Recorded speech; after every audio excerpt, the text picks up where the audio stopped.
Estava eu agora aqui a pensar, tanta coisa bonita que foi dita já aqui acerca de Jesus, acerca de Deus, testemunhos, cânticos que foram cantados, e estava eu a pensar assim, agora eu vou falar, e agora eu não tenho um fundo musical para acompanhar a minha voz.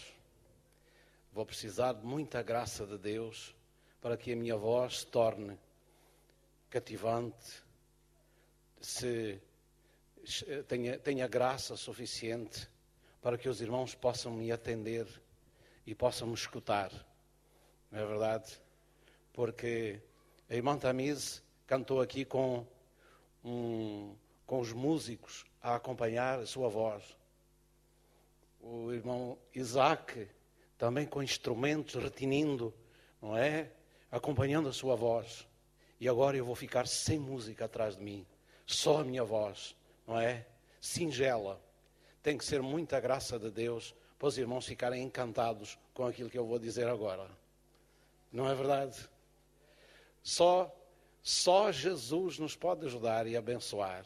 Amém? Eu quase estava para dizer, Samuel, fica aí e faz um pouco de música de fundo para acompanhar o que eu vou dizendo agora. Mas pronto, os irmãos também vão receber graça de Deus para me ouvir. Glória a Deus. Estava a ouvir o nosso irmão Isaac cantar sobre que ele foi à cruz, derramou o seu sangue, ele sofreu por nós. E eu estava a pensar, desde os 14 para 15 anos, que esta mensagem sobre a cruz me sensibiliza e ainda continua a cativar-me e a sensibilizar-me a mensagem da cruz. Quando ouço falar acerca de Jesus, acerca da sua morte, acerca do que ele fez por mim, ainda constrange o meu coração, ainda me sensibiliza, ainda me cativa. E eu quero, com a graça de Deus, que continue a sensibilizar o meu coração, a cativar-me, porque não há nada que nos possa libertar da nossa sequidão, da nossa desgraça, a não ser a obra de Cristo, a não ser o sangue de Jesus, a não ser o poder da cruz que nos liberta, que nos abençoa, que nos livra, que nos tira da nossa sequidão de vida e que nos enche da graça de Deus. É tão simplesmente a obra de Jesus no Calvário. Graças a Deus. Quantos concordam comigo podem dar glória a Deus por isso? Dá glória a Deus por isso. Há 2000 anos que se canta acerca da cruz. Há 2000 anos que esta mensagem ecoa de geração em geração, repetida milhares de vezes durante a nossa existência, durante a nossa geração. Mas mesmo assim ainda continua a ser o poder de Deus para a salvação, para abençoar.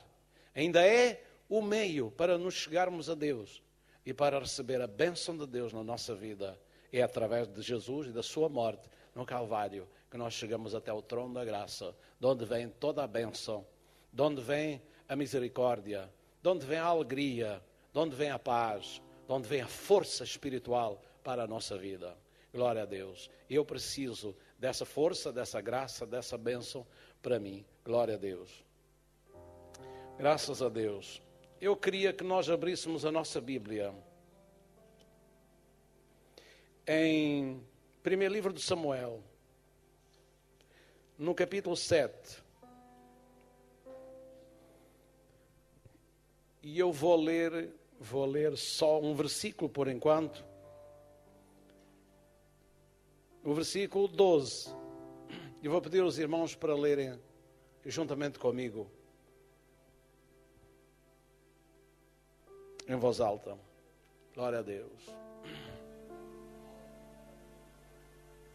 Estava eu a pensar aqui há pouco que o mundo ficou ainda, muita gente, durante este ano, e especialmente há 2 semanas atrás, pensando que a sua vida terminava aí, não é?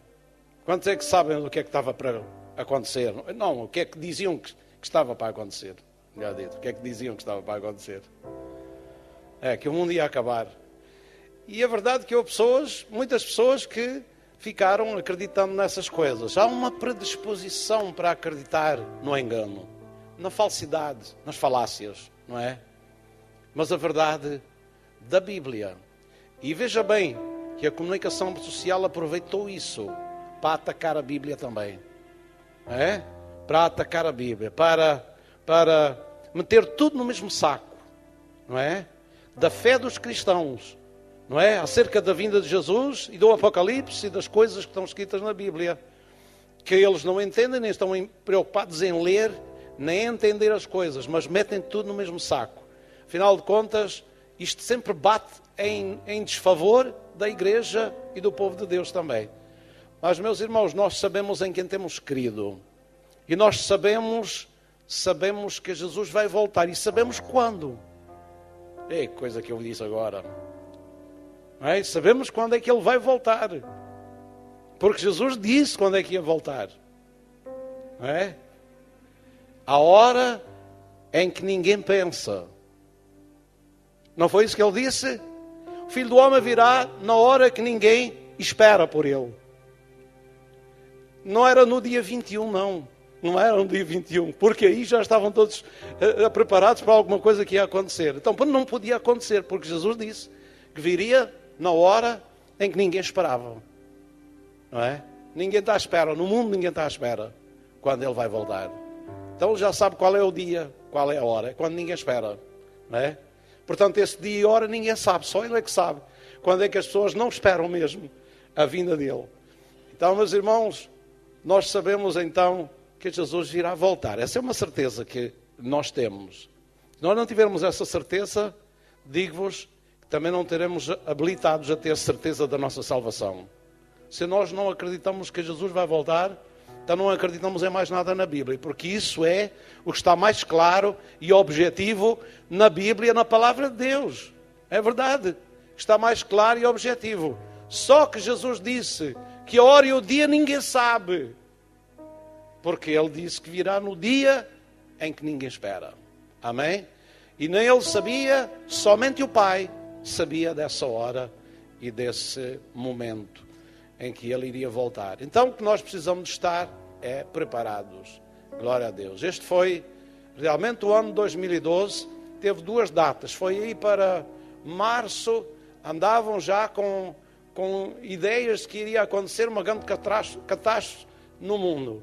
Depois passou para o dia 21. Eu agora gostaria de ver a cara dessa gente, se eles ainda tinham cara para aparecer ou se eles deviam se calar para sempre. Não é?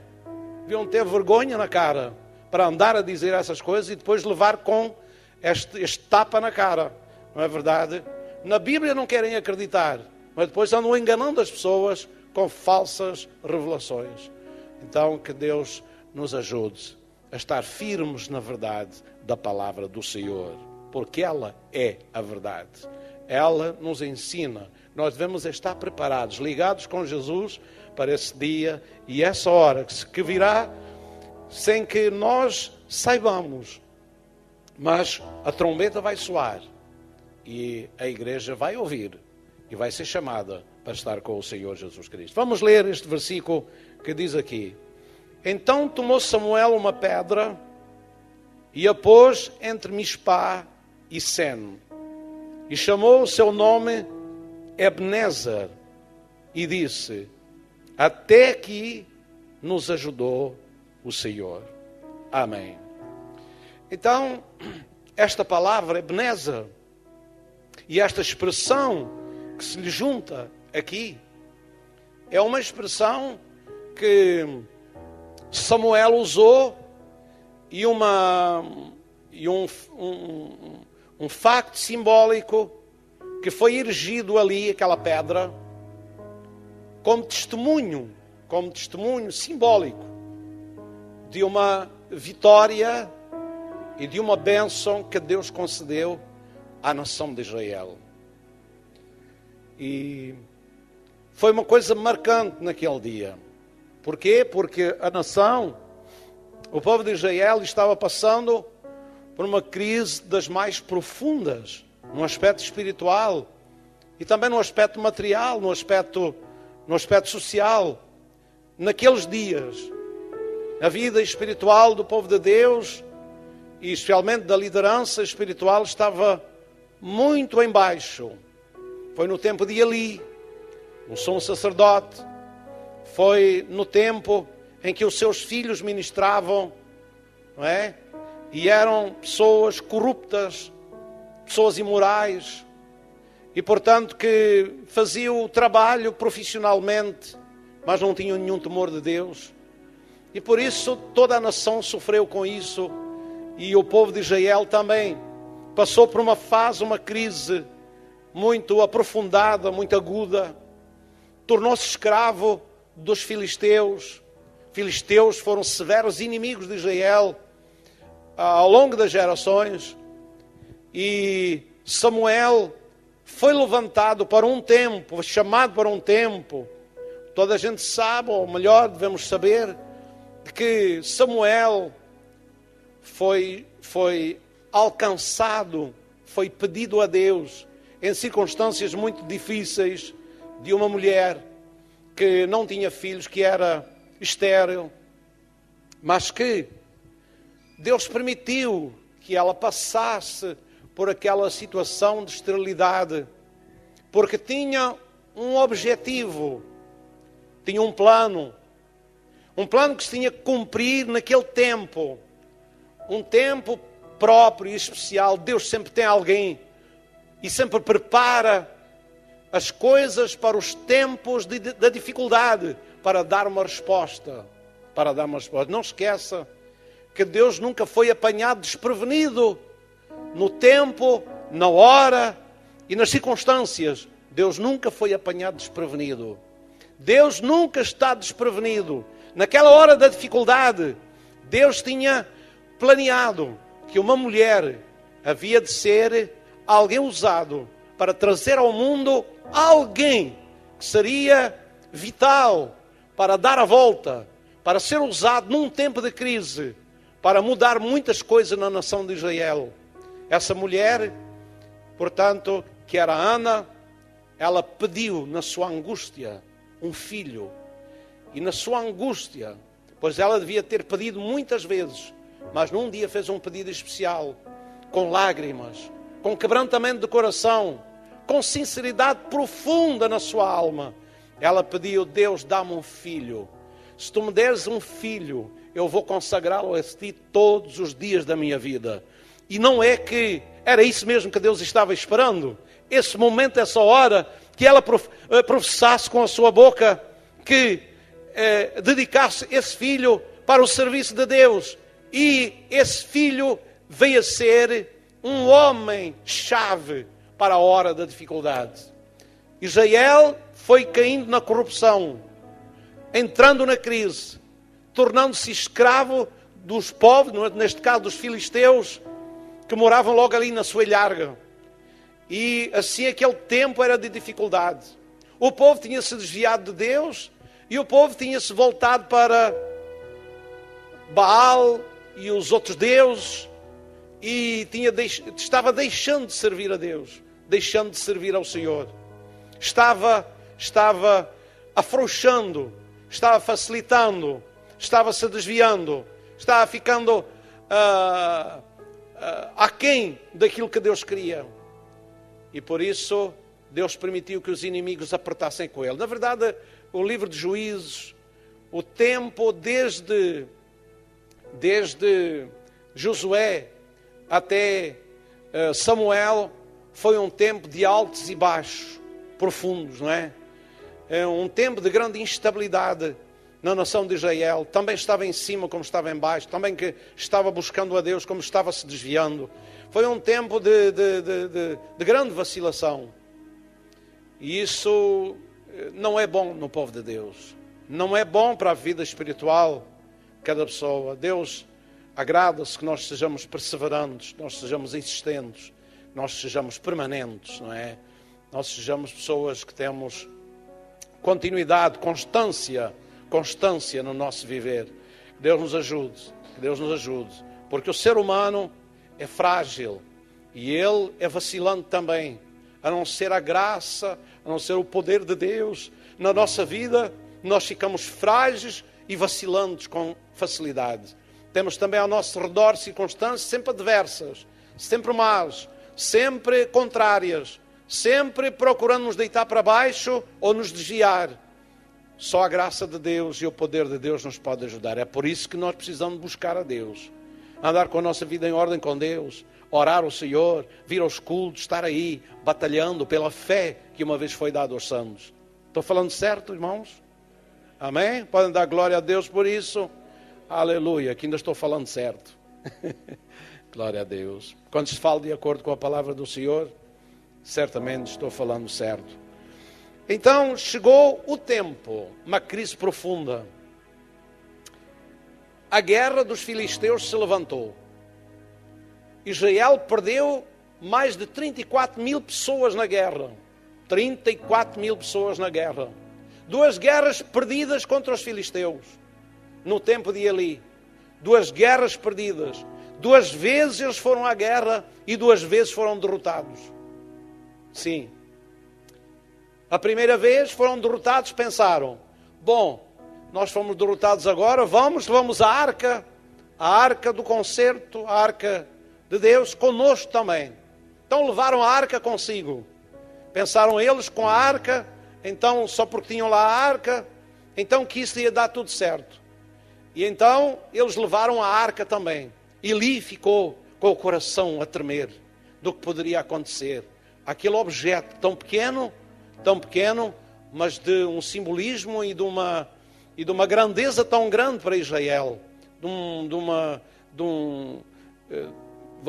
um simbolismo tão grande, tão forte, porque ali estaria a presença de Deus, a glória de Deus, sobre a arca. Isso era sinônimo da glória e da presença de Deus. Então levaram a arca consigo, gritaram, fizeram um gandalarido, até os filisteus ficaram amedrontados com o barulho, não é? Mas era barulho oco,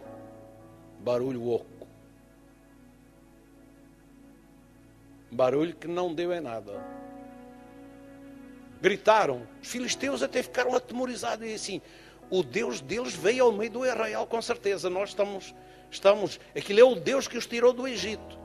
Mas certamente lá um general diz assim, sede valentes, sejam homens, corajosos, vamos à luta. Disse lá para os filisteus, e eles foram à luta e venceram. Israel nem com a arca os salvou. Sabe porquê? Porque o pecado estava no meio da nação. As suas vidas não estavam em ordem com Deus. Assim eles foram derrotados pelos seus inimigos. Não conseguiram persistir. Não conseguiram alcançar a vitória. E por isso a derrota veio e com eles os filhos de Eli morreram. A arca foi arrebatada por os filisteus. E eles ficaram pior agora do que antes. E a situação foi perdurando por algum tempo. Passaram-se 20 anos. A arca voltou para Israel, mas nunca mais voltou para o lugar. Ficou na casa de uma família. Depois passou para a casa de outra família. E 20 anos começaram a clamar a Deus. Começaram a pensar que a coisa estava mal. E então foi quando Samuel atuou. Foi quando Samuel chamou o povo ao arrependimento. Chamou o povo a buscar a Deus de coração. E está aqui dito alguma coisa muito importante. Então falou Samuel a toda a casa de Israel, versículo 3, dizendo, se com todo o vosso coração vos converterdes ao Senhor, tirai de entre vós os deuses estranhos e os astarotes, e preparai o vosso coração ao Senhor, e servi a Ele só, e vos livrará da mão dos filisteus. Sim, Samuel tinha uma mensagem de arrependimento, uma mensagem de mudança de vida, uma mensagem de conversão a Deus. Amém?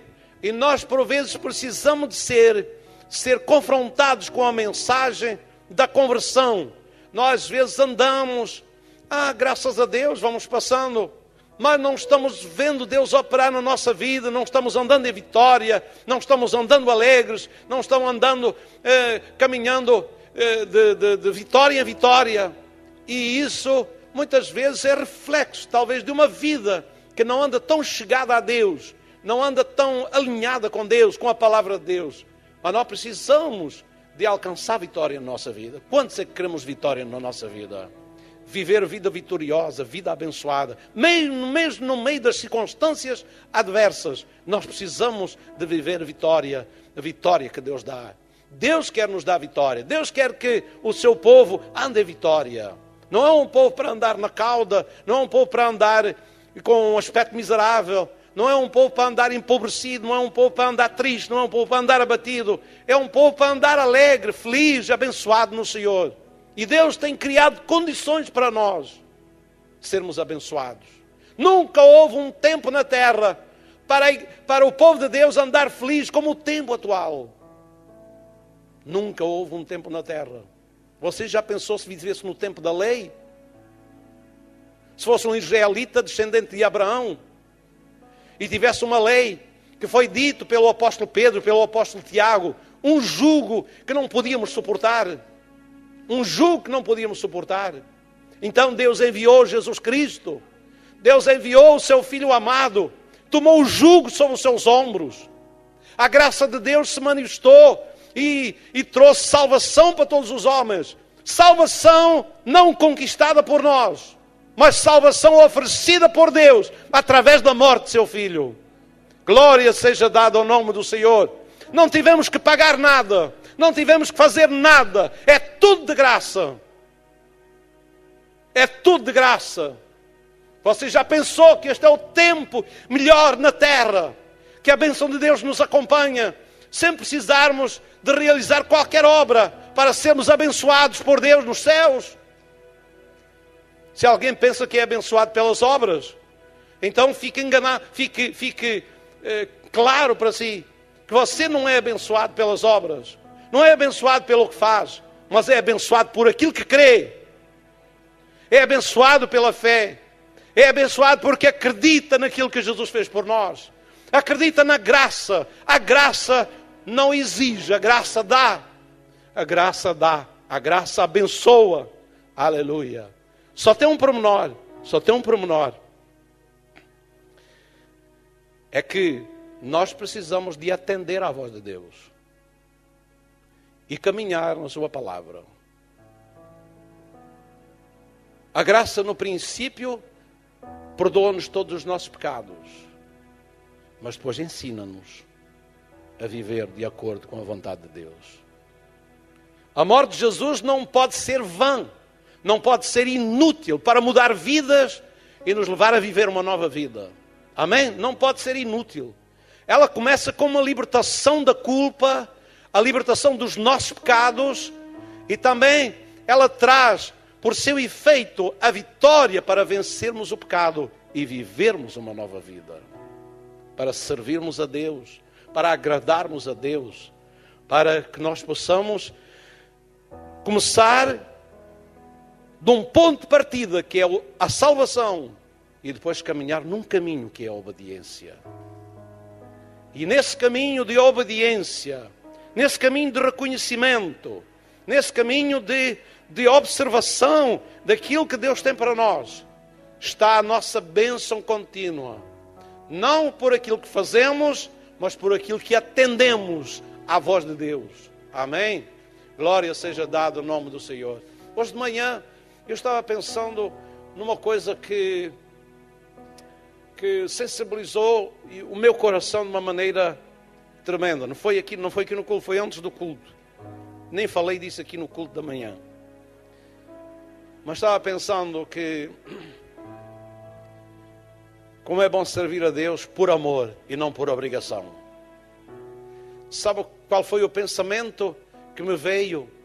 Foi na lei social que havia entre os judeus, dada por Moisés. Havia a lei de se algum judeu caísse numa situação que não pudesse pagar dívidas, não tinha condição financeira, então ele poderia ficar escravo de um senhor em Israel. Ele podia ficar escravo. Mas ao final de 6 anos, no 7º ano, ou de 5 anos, agora não me recordo bem, mas tinham um período, a fim desse período, o seu senhor tinha que lhe dar a liberdade. Ali não era escravatura para sempre. Israel não podia exercer escravatura permanente sobre alguém. Se alguém caía numa situação de escravatura, tinha apenas X de anos para o seu senhor tê-lo consigo. Depois, ele tinha que lhe dar tudo aquilo que ele trouxe. Tudo aquilo que ele trouxe. E abençoá-lo também. E despedi-lo para a liberdade. Mas havia ainda uma outra hipótese. E essa é que me cativou. Se ao final daqueles anos de escravatura e serviço obrigatório, esse servo dissesse: eu amo o meu Senhor e eu quero servi-lo para sempre. Então, esse senhor levava esse servo aos principais da cidade, apresentava-o e na presença deles todos como testemunhas, furava-lhe a orelha com uma sovela no postigo da casa, na porta da casa, no postigo da casa, e ele ficava com a orelha furada. E significa que daquele tempo em diante ele não era mais um escravo por obrigação. Ele passava a ser um escravo por amor do seu Senhor. Escravo por amor. Servir por amor. E eu disse: Deus, eu quero ser esse escravo. Eu quero ser esse servo que serve por amor. Há tempo, talvez, em que nós fazemos coisas por obrigação, por dever, porque nos é imposto fazer. Mas nós só somos felizes e livres e abençoados no dia em que nós servirmos de boa vontade, em que nós nos submetermos voluntariamente, nós nos submetermos por amor, servir a Deus por amor, servir a Deus com graça no coração, de forma voluntária, com alegria, servindo ao Senhor. É assim que Deus se agrada do nosso serviço. Aquele patrão, aquele senhor, aquele servo, serviu por obrigação durante aquele período. Foi bom. E ele foi beneficiado com o seu serviço. Mas qual acham agora, quando no final daqueles anos de serviço de obrigação, ele dizer assim: eu gosto do meu amo.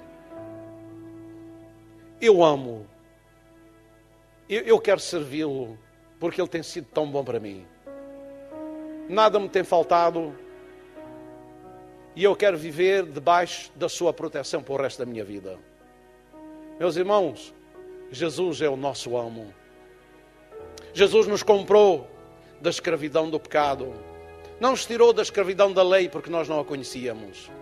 Mas oxalá que ela não caia sobre nós e depois de a conhecermos não fiquemos debaixo dela. Que então faremos as coisas por obrigação. Porque é mandado, tem que ser. Mas nós chegarmos ao ponto de dizer: Jesus, eu te amo e eu quero servir-te por gratidão, quero servir-te por amor, quero servir-te porque tu és tão bom para mim, porque tu me amas e porque debaixo das tuas asas, da tua proteção, do teu poderio, da tua autoridade, eu estou seguro. É assim que aquele servo ficava naquela condição a partir dali. Então, meus irmãos, senti-me muito abençoado com isto e disse: Deus, eu quero te servir por gratidão, quero servir-te com alegria, quero servir-te por amor, não quero servir-te por lei, não quero servir-te porque tem que ser, mas quero fazer isso de todo o meu coração. Quantos aqui é que querem servir o Senhor de coração? Não somos obrigados, não estamos debaixo de lei, mas estamos debaixo da graça de Deus. Eu quero servir a Deus por amor. O irmão quer fazer isso também, faça-o e seja abençoado, seja alegre, seja feliz. Tenha a bênção de Deus sobre a sua vida a cada dia. Glória a Deus. Meus irmãos, terminando, nós vemos aqui que Deus deu vitória à nação de Israel porque eles se arrependeram. E Samuel intercedeu por eles. Quando os filisteus se aperceberam que eles estavam lá reunidos e que tinham decretado um dia para consagrar ao Senhor, para consagrar as suas vidas ao Senhor. Meus irmãos, nós precisamos de dias para consagrar a nossa vida a Deus. Nós não podemos andar na mesmice. Nós temos que ter um dia para consagrar a nossa vida a Deus. Amém? Senão nós caminhamos numa rotina, na mesma coisa todos os dias. Mas quando nós determinamos um dia de consagração, faz toda a diferença para todos os outros dias da semana ou até do mês. Mas eu falo da semana. Faz toda a diferença. Muda muita coisa quando nós consagramos um tempo para Deus. Eles estavam num tempo de consagração. Os filisteus perceberam-se que eles estavam lá, começaram, moveram-se para vir à peleja contra eles. Disseram, não pode ser, eles estão-se a rebelar contra nós, nós temos estado com domínio sobre eles têm-nos servido, não podemos deixar que eles façam um levantamento e nos ponham para fora. Mas agora eles acordaram numa má hora. Agora não havia coragem que os livrasse. Agora não havia ninguém que os ajudasse. Agora eles iam enfrentar não só o povo de Israel, mas o Deus de Israel que estava no meio do povo. Agora, sabe porquê? Porque eles tinham arrependido. Eles tinham consagrado a sua vida a Deus. Tinham clamado ao Senhor de coração. Tinham deixado as coisas que os estavam amarrando e prendendo de fora para trás. E agora eles consagraram a sua vida a Deus. Deus agora estava ali para guardar e defender o seu povo. Glória seja dada ao nome do Senhor. E não era só para estar e defender, para atuar contra os inimigos também. Atuar contra os inimigos. Eles tinham tido muitas derrotas, eles perderam muitas coisas, eles ficaram empobrecidos, eles perderam cidades ao seu redor. A nação estava encolhida para um canto. Mas agora, diz então no versículo 9, então tomou Samuel um cordeiro de mama e sacrificou inteiro em holocausto ao Senhor. E clamou Samuel ao Senhor por Israel, e o Senhor lhe deu ouvidos. Glória seja dada ao nome do Senhor. Agora a coisa mudou. As circunstâncias mudaram em Israel. A situação espiritual mudou em Israel. E agora Deus está com o seu povo. Deus ouve a oração e Deus agora se move em favor do seu povo. E diz que sucedeu que, estando Samuel sacrificando o holocausto, os filisteus chegaram à peleja contra Israel. E então o que aconteceu? Aconteceu uma trovoada. Eu acho que aquilo devia ser relâmpagos. E também aquelas quando faz relâmpagos, aqueles clarões, não é que faz? Aquelas faíscas, aqueles... como é que eles chamam agora? Aqueles raios também a cair por lá, à volta do acampamento dos filisteus. Certamente trovoada que fazia tremer a terra, estremecer toda a área lá. E os filisteus, então, pernas patequeram. Então eles correm. Eles agora veem que a coisa está contra eles. Trovejou o Senhor naquele dia com grande trovoada sobre os filisteus. Quer dizer que a trovoada se concentrou sobre o arraial dos filisteus. Sobre o arraial dos filisteus. Certamente uma nuvem negra, aquelas bem negras, escuras, não é? Quase que escureceu o acampamento. E trovoada ali por cima deles. E eles não conseguiram aguentar aquilo. Eles correram dali. Não é? E o povo de Israel naquele dia alcançou uma grande vitória. Mas a vitória veio do Senhor. A vitória não veio da força do povo. A vitória veio do Deus do povo. Veio porque agora criaram condições para Deus abençoar o seu povo, para Deus guardar, para Deus atuar. Deus precisa de condições entre nós para poder abençoar, para poder atuar. Glória seja dada ao nome do Senhor. A nossa consagração, a nossa vida dedicada a Deus, a nossa vida com Deus vai mudar tudo em relação à atuação de Deus no nosso meio.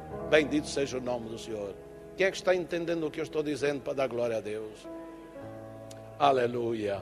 Louvado seja o nome do Senhor. Assim, naquele dia, eles foram derrotados diante dos filhos de Israel.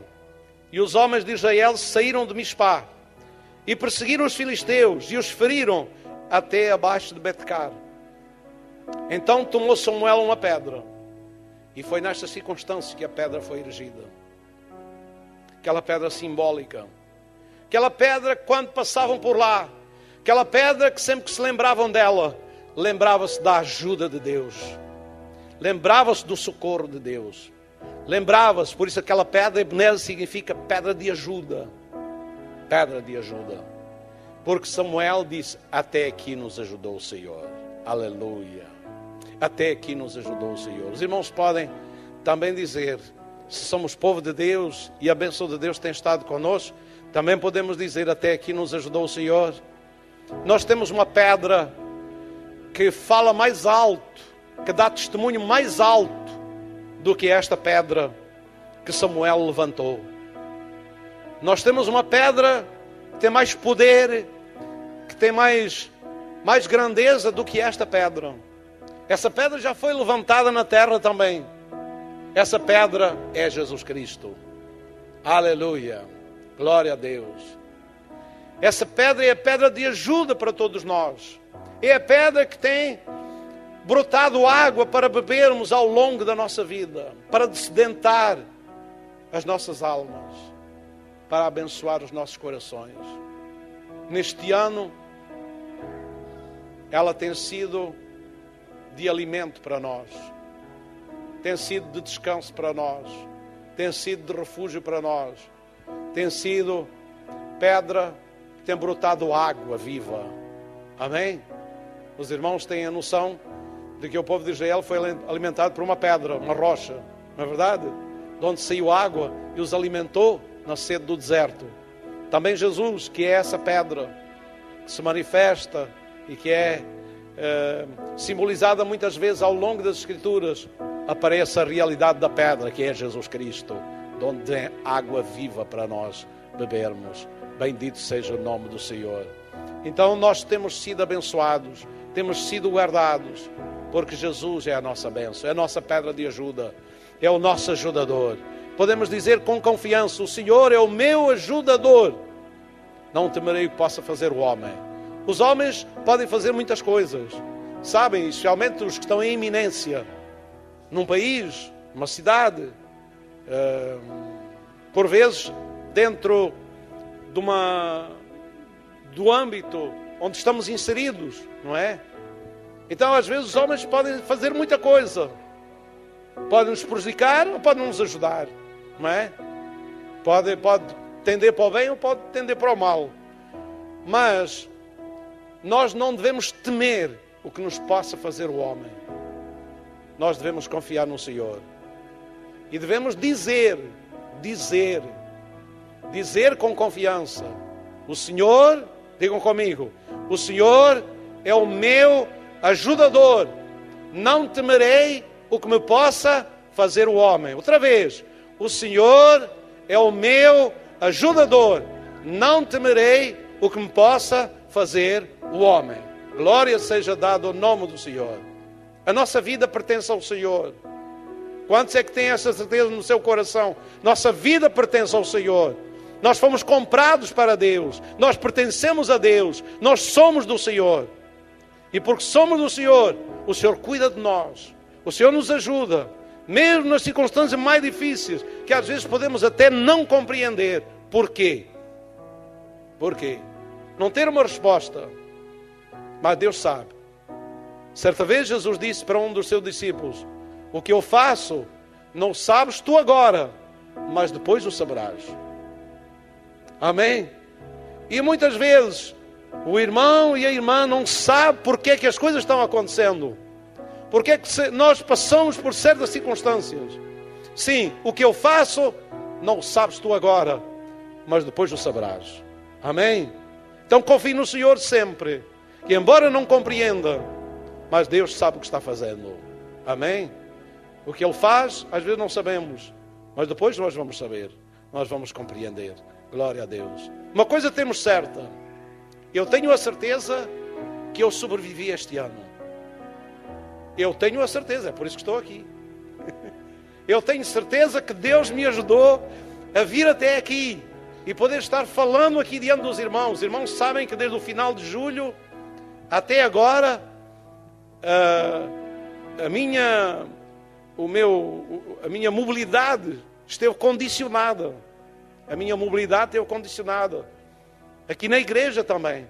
A minha mobilidade esteve condicionada. E eu tenho que agradecer à boa equipe de gente que trabalhou, que deu assistência e que fez aquilo que eu não podia fazer e que procurou fazer o melhor e servir a Deus. O galardão será dado a cada um segundo a sua obra. Não é verdade? Mas eu estou agradecido por isso também. E quero dizer aos irmãos que durante este tempo, que não é um tempo fácil para quem está habituado a estar em atividade, ainda com vigor, não é? Porque eu não tenho 80 anos, não é? Ainda não tenho 60. Não falta muito, mas ainda não tenho 60, não é? Ainda tenho vigor para trabalhar e fazer muita coisa, que Deus, se Deus me permitir, não é? Mas ficar parado, ficar ali imobilizado, não é tarefa fácil, não é? É preciso muita paciência, é preciso muito domínio próprio e é preciso saber que Deus está no controle, não é verdade? Deus está no controle da igreja, Deus está no controle de tudo, Deus está cuidando de tudo e não vale a pena a gente se preocupar porque Ele é mesmo Deus e nós somos mesmo homens, seres humanos e nada mais. Nós somos seres humanos e não podemos pensar mais do que isso. E temos que pensar que Deus é Deus. A igreja é de quem? De quem é a igreja? Os irmãos não têm a certeza de quem é. De quem é a igreja? Pá, falem em voz alta. De quem é a igreja?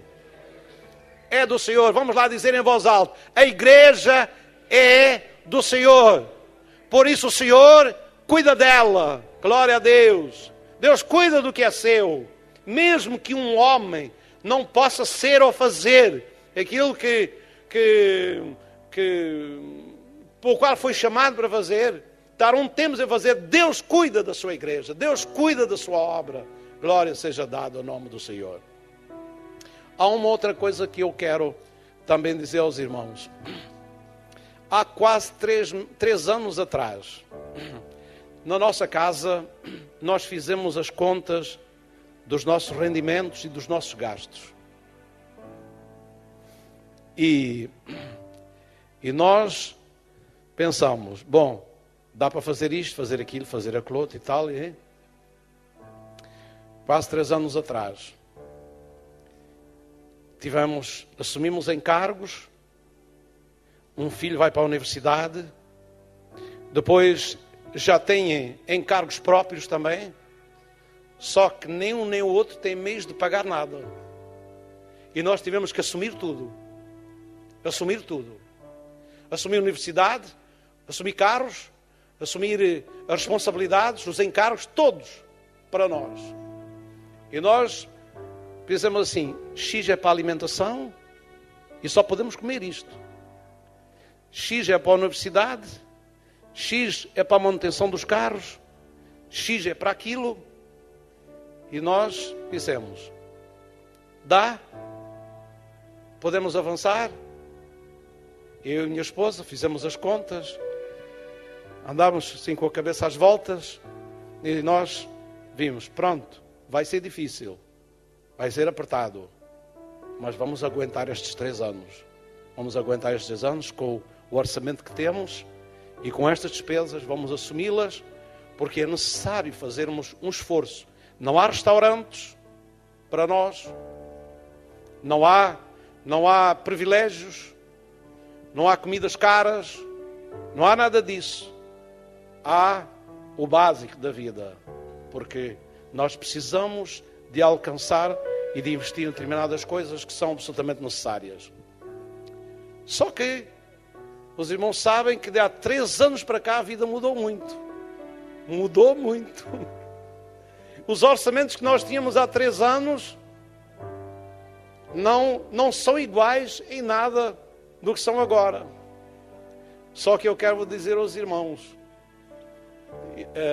os 3 anos ainda não acabou. Nós sabíamos estes compromissos por 3 anos. Os 3 anos não acabou, só vão acabar no final de junho. Só vai acabar no final de junho.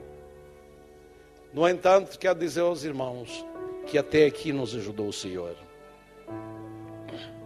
Não tem sido fácil. Não tem sido fácil. Não comemos o que queremos, não vamos onde queremos,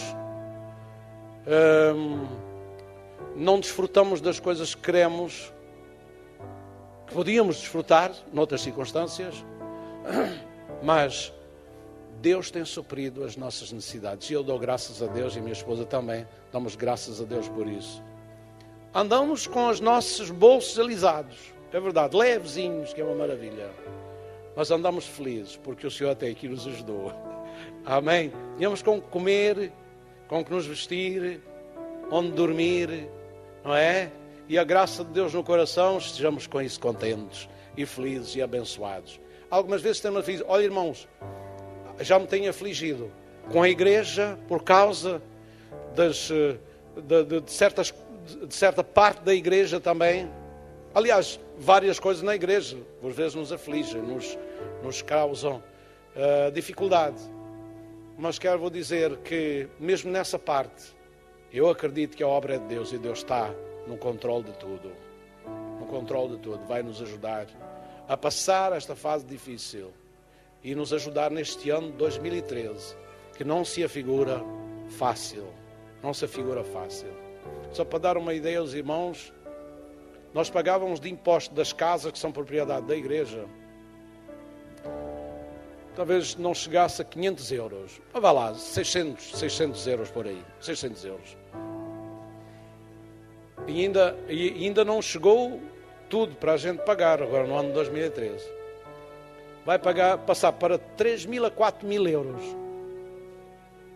Não há casa nenhuma que não passe de 20 euros para 600 euros. 603, mais propriamente. 603, é a tabela. Então os irmãos vejam o que é que nós temos pela frente no ano de 2013. Só em contribuições passa de cerca de 600 euros para entre 3.000 e 4.000 euros. Então, vai mudar muita coisa, não é? Vai. Mas, como nós temos um Deus que vela pela sua obra, eu estou acreditando que Deus também vai velar por nós e vai nos ajudar e abençoar. Não estamos aqui para nos servirmos a nós mesmos. Estamos aqui para servir o Senhor, para servir a Deus, para nos servirmos uns aos outros também. E isso vai ser uma filosofia que Deus estará no negócio e nos abençoará também. Já agora, aproveito para, se os irmãos saberem de alguém que precise de uma casa para alugar, nós temos uma casa aqui nas Cardosas que alugaremos, não é? Precisamos de alugar. Porque essa casa, na minha perspectiva, tem que dar para pagar as contribuições das outras casas. É a única maneira de arranjar logo uma para colmatar a outra, é uma casa alugada para ir pagar os impostos das outras casas todas. Então precisamos do aluguer, de alugar uma casa. Então os irmãos, se souberem de alguém, então faz favor nos dizer. Gostaríamos de ter alguém de confiança, alguém que pudéssemos ter assim uma boa impressão, não é, dela. Então seria bom, ótimo para nós. Mas esta é a nossa necessidade agora. E eu peço aos irmãos para ficarmos de pé. Vamos orar todos uns pelos outros. Eu vou pedir aos irmãos para dar as mãos uns aos outros e orarmos. Primeiro agradecendo e depois pedindo a Deus que nos ajude nas nossas dificuldades. Estamos num mundo que não vai abrandar a sua pressão sobre as pessoas, o controle sobre as pessoas. Nós quase não somos já donos de nada. Quase nós não temos nada. Você tem uma casa, mas eles fazem da sua casa o que querem. Se você não fizer o que eles querem, tomam conta da sua casa. Então, nós não temos quase nada é nosso. Daqui a pouco o Estado é dono de tudo. Nós temos que pagar por tudo. E assim quase nada é nosso. Mandam em nós. Dizem-nos o que é que nós temos que fazer. Cobram de nós o que querem.